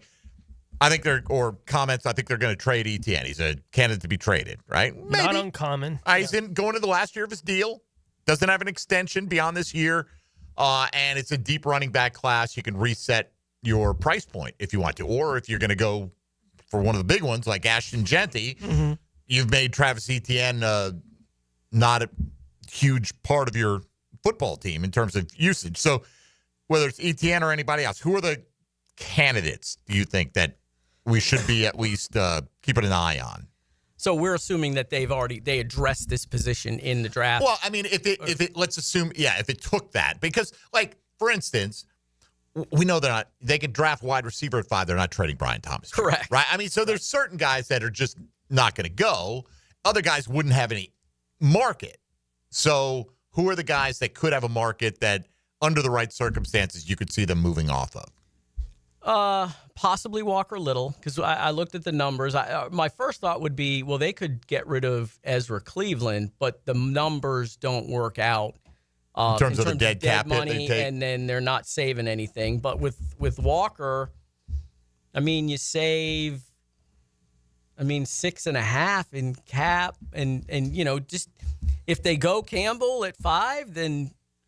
Right, they take a tackle, right? And let's not forget, Makari can play tackle too. So you've got, and they signed Fred Johnson and Chuma Odoga as well, who both can play tackle. Fred Johnson is a tackle, but correct. So he'd be one. We looked at Devin Lloyd; those numbers would be okay. And it's funny because we don't talk about the linebackers other than when we refer to them, other than the edge guys, because Foye's not going to be here forever, and Devin Lloyd has been a disappointment, and Vernell Brown is not Vernell. Ventrell Miller. Ventrell Miller. Why was I saying Vernell Wrong Brown? game. Wrong position. Former Gator. I'm back in my Gator days. Ventrell Miller's a nice player, but he's not at this point anything above an average NFL linebacker, right? So that's a position that they really have to address at some point. But isn't part of it like they can't just come in and go, well, this is what this guy's been before. We're going to coach these guys. We're going to get better performances out of these guys. That's why it's hard for me to sit there and say they could consider trading this guy, because they feel like this offensive line coach is going to do a much better job than what Rauscher did the last 3 or 4 years. Okay, 3 years or whatever. But if that guy, we think Evan Ingram can do a good job, but maybe he's not a good fit. Correct. In this offense, okay? So you could make that same argument. If we're going to be more of a gap scheme, the thing they always talk about Ezra Cleveland is his athleticism and his movement, which is something you do in a zone blocking scheme a lot more. So, and I'm not saying him specifically. I'm just using that as an example. Yeah. So they haven't gotten on the field and gotten their hands on these guys. That's the thing. It's hard to sit there and go, well, they'll trade Devin Lloyd. They don't know. They hadn't got their hands on Evan Ingram, right? Or Christian Kirk. At some point, you make an evaluation based on film. You have a significant body of work with Evan Ingram and Christian Kirk, who have performed at a high level consistently. And that with Kirk, he's hurdling last 2 years IR. A lot of money. I mean, you don't have enough body of work on Devin Lloyd to know whether he's a player at this point. He's been a starter for 3 years. But last year they moved him inside the middle linebacker, and he bulked up a little, and that didn't work. And then he was a guy who got lost a ton in coverage in the years past. So how are they using him? I don't know what their plan for him is. Like with Travis Etienne, you can pretty much go, okay, we know what Travis is. We've got enough body work on him. We're taking Genty at 5 because that guy's phenomenal. That's an expendable piece. Walker Little is sort of, you could view him as an expendable piece because you've added 3 offensive tackles in the offseason already, not even counting if you draft another one later this month. So from that standpoint, the 2 more likely would probably be Devin Lloyd and Travis Etienne. But again, Tank Bigsby, not great at pass protection. Keelan Robinson, we don't know. Travis Etienne, okay at pass protection.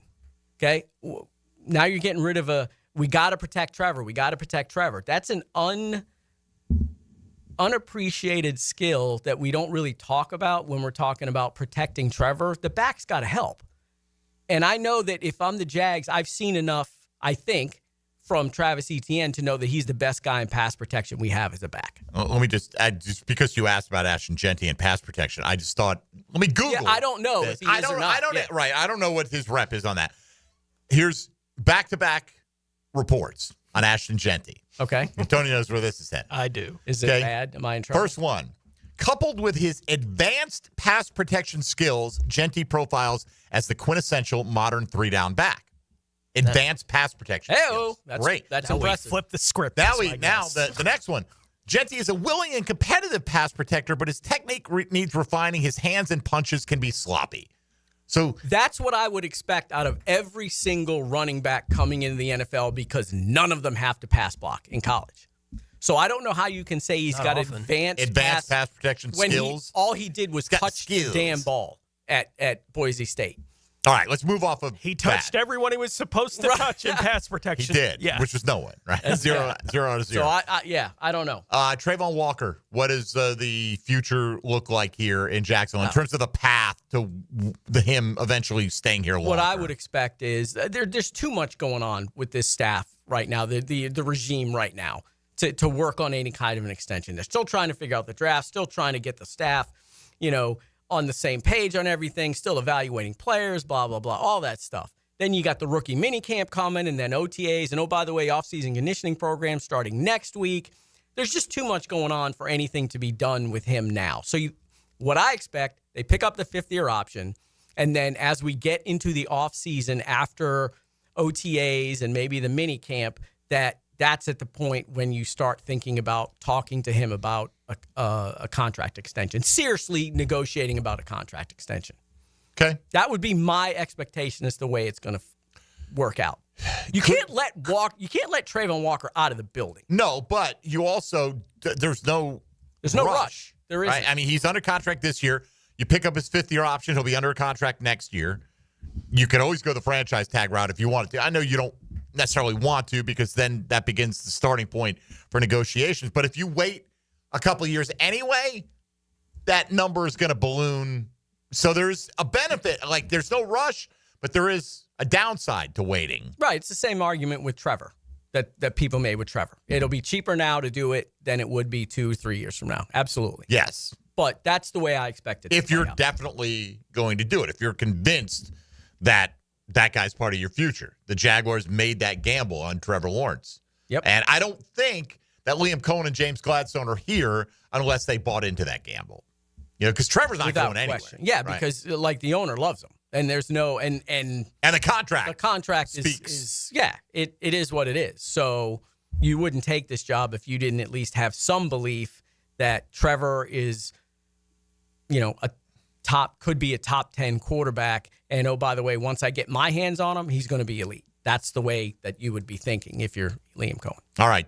One more go-round with Mike DiRocco from ESPN. We'll do today's 10-10 take coming up as well. If you've got a question or comment for D-Rock, you know the ways to get those in front of us. This is Jaguars Today on 1010XL and 92.5 FM.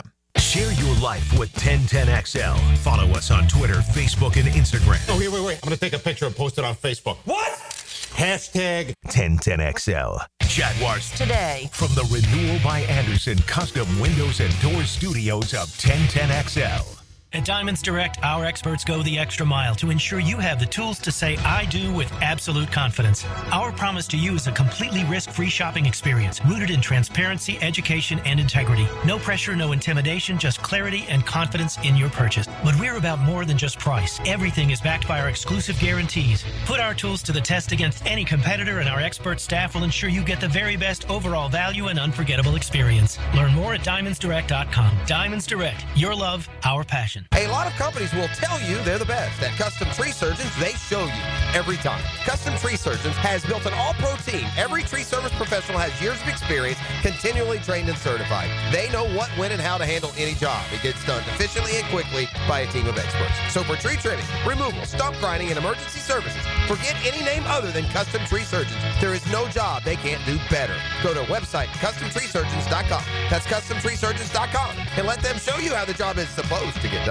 I'm Rick Julius, a partner at Cordell & Cordell. Divorce is more than just a legal process. It's a life-changing event that can impact your future, finances, and your relationship with your children. You've worked hard to build a life that you're proud of, and you deserve a legal partner who will work just as hard to protect it. Offices in Jacksonville. Schedule an appointment with one of Cordell & Cordell's attorneys. Lisa Cargis, Florida resident partner. Rick Julius, licensed in Pennsylvania only. Online at CordellCordell.com. Jaguars Today Thursday is towed by Cannons of Jacksonville. Warm weather means the beach, fishing, golf, and more. Make sure to drop into Daly's and grab a cold case to go.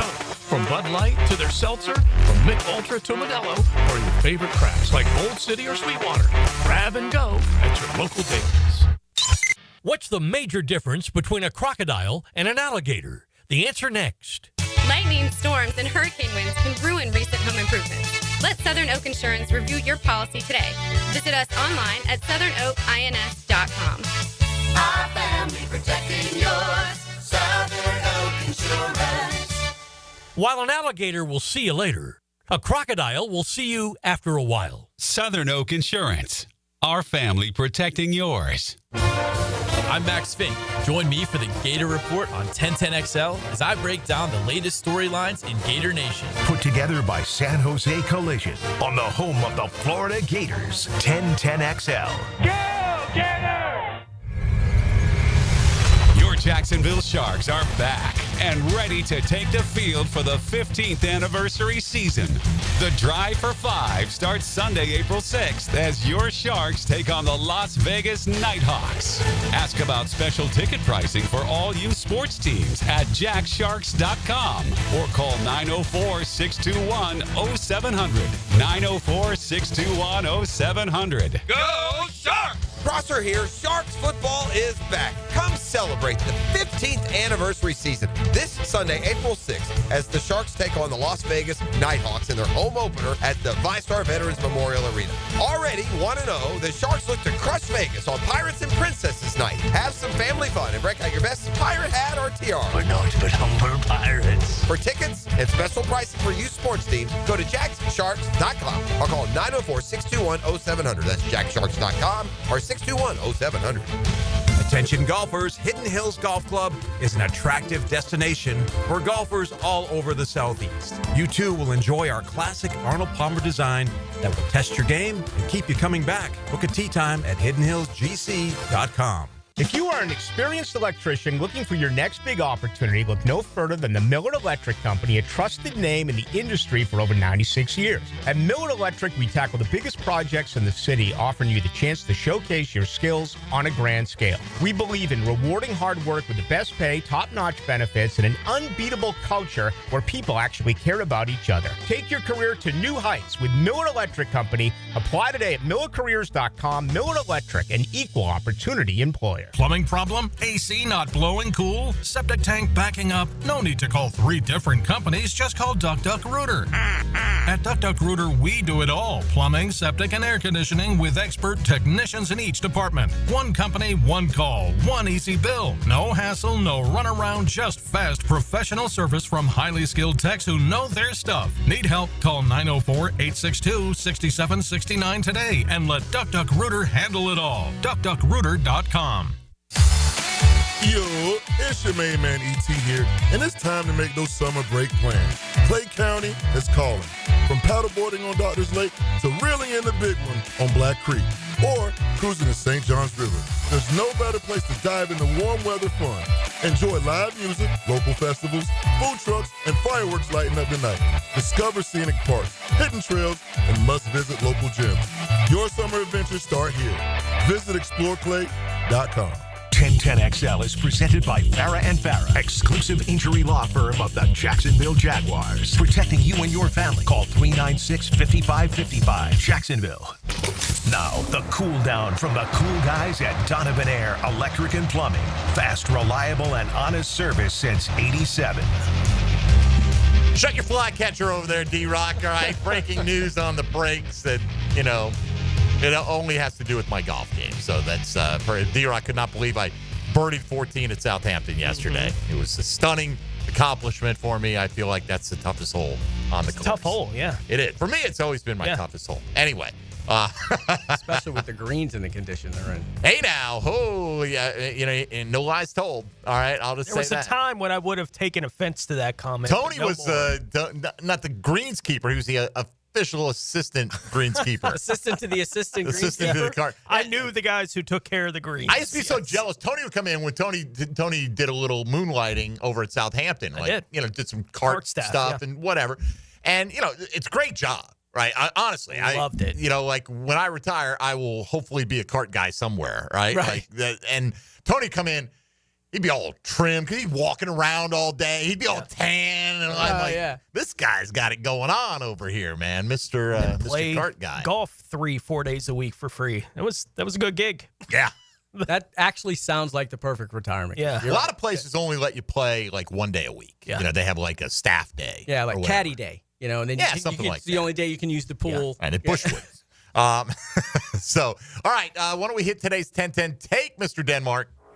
10-10 take. Now, Mike Dempsey's 10-10 take is serviced by Ideal Conditions Heating and Air, your go-to local HVAC company, veteran owned and operated. I love when we have great people in studio like Mike DiRocco because I can put the onus on them for the 10-10 take and turn it around here. You didn't tell me we were doing that. I told you I was going to ask you, so okay. I did give you the prep for that. I think this is maybe one of the biggest questions overall, okay? Because everything's honeymoon right now. It's not bulky. It's not Peterson, right? So there's a lot of that. I don't know if I agree with every move they make, but I'm willing to give it a chance, right? But when they came in, everybody assessed the roster from Cohen to Gladstone to Baselli. This team is better than the record indicates, right? So that's your choice then to subtract who you subtract, add who you add. But if you're starting from a point where you say we're better than the record indicates, what do you think, Mike, is a fair level of success for year one of this regime? Yes. When they say that, by the way, that's not them saying they should have been 12-5. No. Right. No. But for me, there's two parts of this. The eye test has to be there, especially in regards to Trevor Lawrence. He has to look better, consistent, stay healthy, look like he's in at least maybe not command, but pretty much control of the offense. It's his fifth offense since his sophomore year. You know, he's in his fifth offense since he left high school. So, I mean, there's going to be an adjustment period. There's going to be some mistakes, absolutely. But the eye test has to be there that Trevor is making progress and the offense is making progress. And then the other thing is you can't be out of contention for a playoff spot before I buy Halloween candy. You just can't do it again. You got to be at least, you need to be sitting there if you're a Jags fan. On Thanksgiving, cutting some turkey, having the discussion with your people that, you know what, if we do X, Y, and Z. And right, X, Y, and Z, and not A through Z. Correct. Right? You can't have 17 things need to go our way. Correct. To stay alive for another you week. need to be sitting there on Thanksgiving optimistic that there's an actual realistic shot that they could be a wild card team. I'm not saying they got to win the division, and I'm not going to put a number of wins on it, but the eye test has to show me that there has been progress with Trevor, progress with this offense, and it's been enough progress that they could be at least in the graphic on the Thanksgiving days of the in the hunt teams. All right, eye test is better. Trevor plays better statistically, right? And you feel better about it. Even if it's not statistically, I look at it, I see it. All right, you see that? Yeah. Okay. And they add 3 or 4 wins. They're 7 or 8 win team.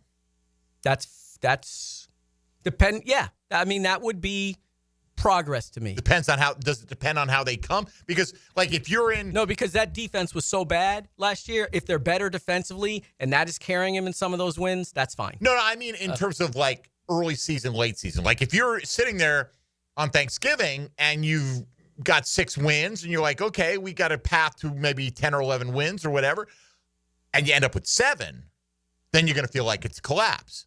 Right? Yeah. If you get to Thanksgiving and you got 3 wins and you end by sweeping the month of December, some people look at it and say, too little, too late, didn't matter. But you could also make the argument that at least after they got everything in place, are heading in the right direction. Does it matter? Or is the end record going to trump how they came to it? I would think that if it's the first way you talked about, where they had a lot of success at the beginning of the season, and this all obviously depends on the strength of the schedule and where and when and all that other stuff. And then they falter down the stretch the way they did in 23, then that's probably going to leave people with a bad taste in their mouth. But again, if it's at like that 7-8 win threshold, okay, I still think that's progress. And I still think if Trevor and the offense looks better, it's progress.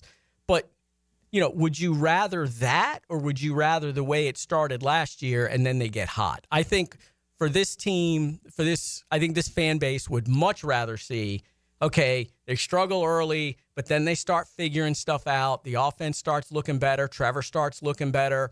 They make some plays here and there. Some of the rookies are really coming along. They make a couple of big-time plays for them in the second half of the season, and then maybe you're going into the last 3 weeks, and you may have to win all 3, but if you do, you got a chance at the postseason. I think that would be something that'd be much more palatable. Well, it's easier to rationalize. And that's optimism for 20. Yeah. What sure. year? 26. Yeah, it's easier to see it. It's a bunch of new here in town. They finally kind of put it together the back half of the season. Yeah, it would make sense from a reacting to it. Do you think, given the way the last season went, all the one-score losses that we've already talked about here, the different things that went on, do you think, not knowing what they're going to do in the draft, but as is, are they improved enough along the offensive line in your mind right now for them to be competitive on the offensive side of the ball? Yes, I think they're better on the offensive line right now than they were last year. And I think particularly the two guys that they added, Makari and Hainsey, are, for lack of a better term, those tough, nasty SOBs that you have to have on your offensive line, that teams love having on their offensive line, that has not been on this offensive line in a while. Haven't heard anything about Cole Van Lanen in a while. So they put the 6th-round tender on him. Right, and he visited Seattle. So do you think it's more likely that he's gone or he's back here?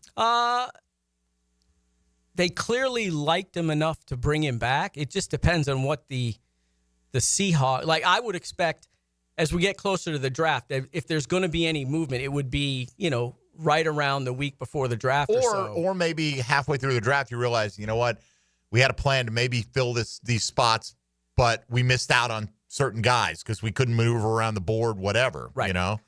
But look, the difference in this team being competitive is not Cole Van Lanen. No. My point in asking that was to set up, how many offensive linemen can they afford to add? Right. At this point, because unless they do move a piece, like if they were to draft whomever, Will Campbell, and they traded Walker Little, okay. But if you've got the 5 who are presumed to be starters now, you've got Fred Johnson and Chuma Edoga, who just got signed. They're going to be here, right? Yeah, but if you look at, again, those guys that they signed, they're not building block guys. They're not guys. But are they going to be on this roster in 2025? You would expect some. I'm looking for Fred Johnson's contract right now.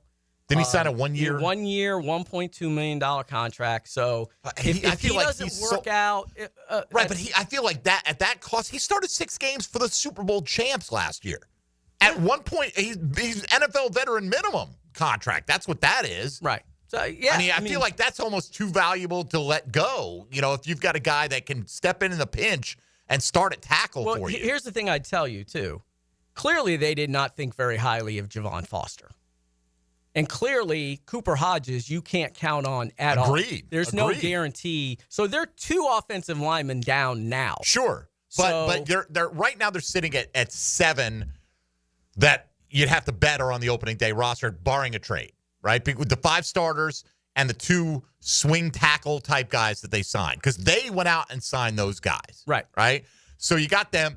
Luke Fortner, they don't have a backup center, although I know there's some versatility with some guys. If your center goes down, you don't want to have to shift around multiple players. Correct. So now maybe they replace him. I'm just saying, you start to do the numbers game. There's not a whole lot of spots, because we get people telling, they got to draft nothing but offensive linemen and defensive linemen. I would have no problem if there's a glut of offensive linemen, because look, they don't view Javon Foster as a piece that they want to keep around. You hear what Mia said a couple weeks ago? And you may have known this already, that that was just pure scouting department pick, and that the coaching staff was shocked when that card got turned in. Well, they were shocked when they saw what they had on the field, too, as well. That's Fortner, Javon Foster, Cooper Hodges. I think if you expect anything out of Cooper Hodges, then you're ridiculous. Yeah, and not you. That doesn't mean he couldn't actually be a player if he could ever stay healthy. Right. Who's to say? Again, Fred Johnson, it's a 1 year thing. Maybe you bring a rookie, maybe he outperforms him. Who knows? It's not going to kill you if you have to dump Fred Johnson. So bring in as many guys as you can. Look, I've gotten to like Fred Johnson in the last 10 days. All they've said since Cohen was hired and Gladstone was, we got to beef up the offensive line. We've got to set the dish, the interior of the offensive line. Fortner, you don't want around anymore. You don't. I understand but so bring somebody else. Look, bring in as many as you can. Liam Cohen coached him back in the day. We don't know what Liam Cohen thinks if Luke Fortner has some, athleticism that's untapped. Like you said, these coaches, we're going to get our hands on them. Right. Yeah. And then there is and I mean this with no disrespect, there is not a group of people in the world that is more sure of themselves than a football coach. There is no group of people that has bigger egos than football coaches. Maybe radio people. Maybe radio right people. Here. All right. DiRocco, hold all your thoughts, please, as we welcome in Helmets and Heels. Now, the 2-minute drill.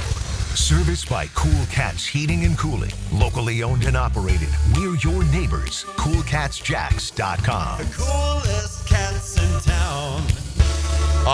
the sunny Lauren Brooks. You got some nice sun yesterday. It looks Did like. I? At the ball. I don't know. You're looking sun very was down. tan Well, these thank days. you. Sun was down by the time we got to the ballpark, pretty much. But it was a fun game, other than the fact that Jumbo Shrimp didn't score any runs, and the night before they had scored 10 and hit a grand slam. So maybe helmets and heels are the bad luck charm. Maybe so. Either way, I'm going to say no.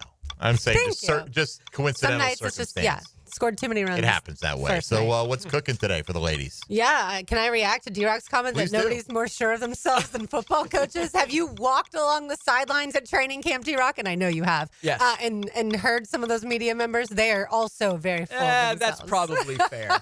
If you're just talking about Prisco, absolutely. There's a few I could put in there for sure.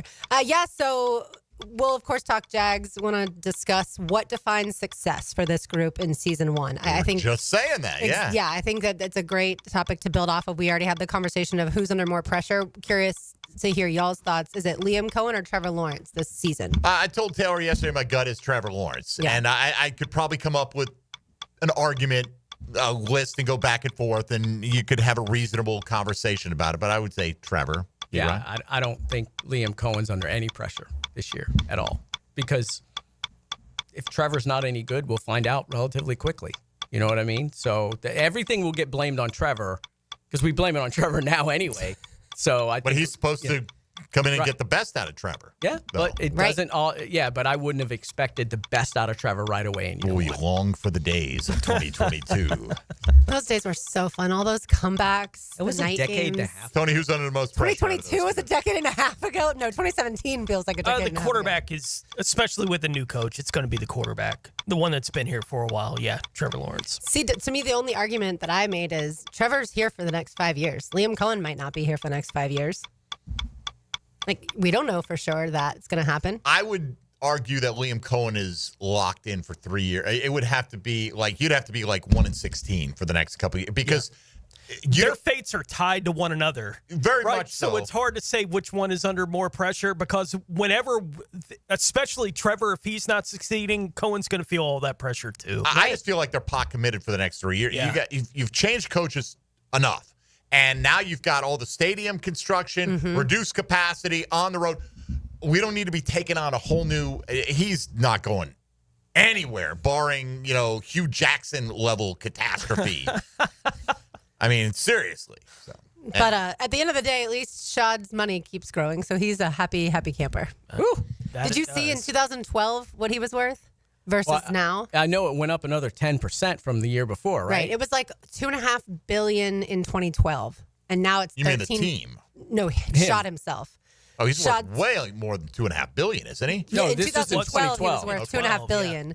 And then it was in 2022, it was like $7.6 billion. Then it jumped to like $12 million, and now it's $13.4. Sorry, I said million, billion. $13.4 billion, and the team is worth $4.6 billion. Selling the hell out of those bumpers, isn't he? Yes. He really is. You just bought one. He is moving bumpers. I guarantee you crawl I under may your have. car and I may it'll have. say Flexing Gate. Yeah. It may have. I don't know where do you find that On information? the bottom under the bumper. All right. We'll go do that for if you all wanna, social if you media. want to hop under the hood there, you go check that out and let me know. But you may be right about that. All right. Flexingate invented the one-piece bumper. That's what Shad's company, I hate Flexingate, those did. two-piece bumpers. Drove me crazy. All those years, couldn't do it. Multi-piece bumper, not for me. All right, Lauren, have a great show. Thank you so much, gentlemen. Thank you very much. All right. D-Rock, it was great to see you once again. Great to be here, man. I love coming in. We have a good time. Well, we'll Do hopefully we have not you back. always laugh? We enjoy ourselves. Hopefully the audience does as well. And hopefully we'll get you back in for a show sometime after the draft, and we'll have a better sense of what this roster looks like and where things are headed. Yeah, we'll start planning the Super Bowl route, parade route. Right on, brother.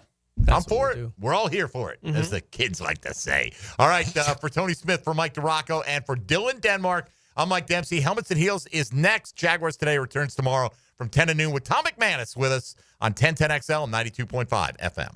And drainage too. Jaguars Today. You're